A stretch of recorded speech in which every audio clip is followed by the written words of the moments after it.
When this is happening to you, you need to adjust your near clip plane value.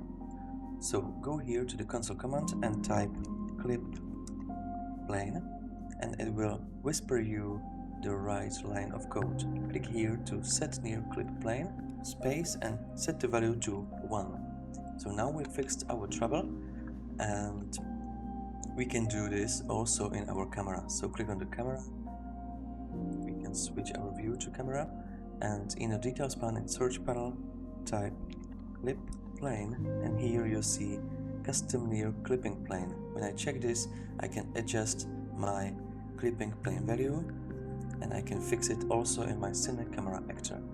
But sometimes you want to clipping your objects in your view. For example, in my second camera, I would like to create a top view, and if I go more up, there is a sailing.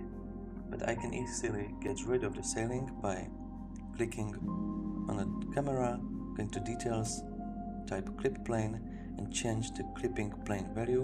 While I'm increasing the value, I'm clipping the objects so I can get this nice top view.